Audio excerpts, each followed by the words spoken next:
یعنی سرکار غوث پاک رضی اللہ تعالیٰ عنہ کا اولیاء و اقطاب جو ادب کیا کرتے تھے، بہجت الاسرار شریف کی روایت یہاں پر لا رہے ہیں۔ شیخ ابو عمر عثمان سے روایت ہے، وہ کہتے ہیں کہ شیخ بقا بن بطو، شیخ علی بن ہیتی اور سید شریف اور ابو سعید خیلوی، یہ کون ہیں؟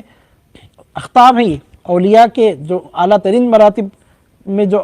اقطاب کا مرتبہ ہوتا ہے، اس مرتبے میں یہ ثابت رہنے والے ہیں، وہ مرتبہ ان کو نصیب ہوا ہے۔ یہ 4 نام جو یہاں پر لیے جا رہے ہیں، شیخ ابو عمر عثمان نے جو 4 نام یہاں پر ذکر کیے، چاروں نام اقطاب کے ہیں، مطلب اولیاء اللہ میں جو سب سے اونچی کیٹیگری ہے اقطاب کے یہاں پر نام لیے جا رہے ہیں۔ تو 4 اقطاب کے نام لے رہے ہیں، ایک شیخ بقا بن بطو، دوسرے شیخ علی بن ہیتی، تیسرے سید شریف، چوتھے ابو سعید خیلوی رحمۃ اللہ علیہم۔ یہ ہر کوئی اپنی جگہ ولایت کا پہاڑ ہے اپنی جگہ، اور ان میں سے ہر کوئی ایسا ہے کہ جس کی کرامتیں بکثرت ظاہر ہوئی ہیں۔ ایسے صاحب کرامت، صاحب ولایت، بزرگان دین جب حضور غوث پاک رضی اللہ تعالیٰ عنہ کی بارگاہ میں آتے تو کیا کرتے؟ تو بہجت الاسرار شریف میں ہے،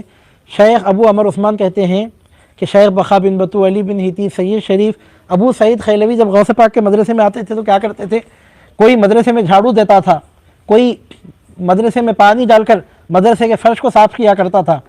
اور کوئی بغیر حکم کے مدرسے کے اندر آتے نہیں تھے۔ جب آ جاتے تو جب تک حکم نہیں ہوتا بیٹھتے نہیں تھے، جب بیٹھنے کا حکم ہوتا تو عرض کرتے تھے الامان یا خطبۃ زمان، ہم بیٹھیں گے تو صحیح لیکن پہلے آپ امان عطا کیجیے،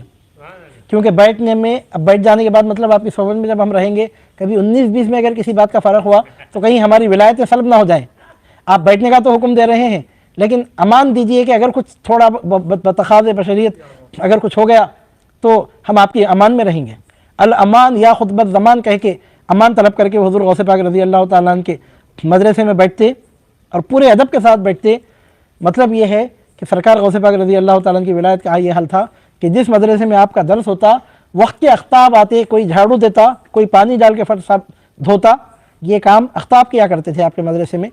تو اس سے اندازہ لگایا جا سکتا ہے کہ سرکار غوث پاک کا مقام کیا، مرتبہ کیا ہے۔ ادب کا یہ حال ہوتا اقطاب کا کہ حکم کے بغیر داخل نہ ہوتے، داخل ہو جانے کے بعد حکم کے بغیر بیٹھتے نہیں تھے، بیٹھنے کا حکم ہوتا تو پہلے امان طلب کرتے اور اس کے بعد بیٹھتے، اور اگر جب دیکھتے کہ اگر اس کے بعد سرکار جب سواری پر سوار ہوتے،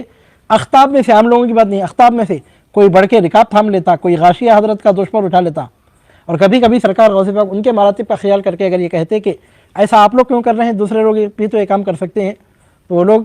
زبان حال سے عرض کرتے تھے کہ اے محبوب سبحانی، آپ ہم کو اس خدمت سے مت روکیں، کیونکہ ہم کو معلوم ہے کہ آپ کی خدمت کرنے سے رب العالمین کا قرب ہم کو حاصل ہوتا ہے، اللہ تعالیٰ کا قرب حاصل کرنے سے آپ ہمیں منع مت کیجیے،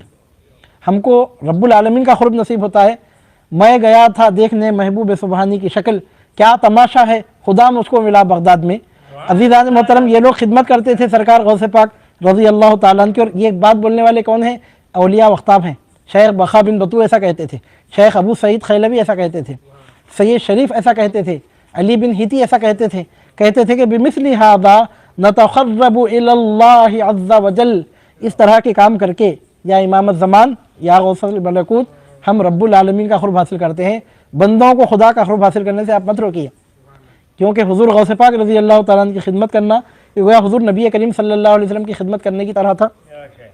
جس سے ان کے مراتب رب العالمین کی بارگاہ میں بلند ہوتے اور وہ ان کو قرب حاصل ہوتا۔ عزیزان محترم، یہاں سے معلوم ہوتا ہے کہ اولیاء میں جو سب سے بلند کیٹیگری ہے اقطاب، وہ اگر سرکار غوث پاک رضی اللہ تعالیٰ عنہ کی خدمت کرتے، آپ کے مدرسے میں آ کے جھاڑو دیتے، پانی ڈالتے، آپ کی سواری کا غاشیہ جوش پر اٹھاتے، آپ کی سواری کا رکاب تھامتے، تو رب العالمین کے قرب کی منزلوں میں ان کے لیے بھی اضافہ ہوتا تھا۔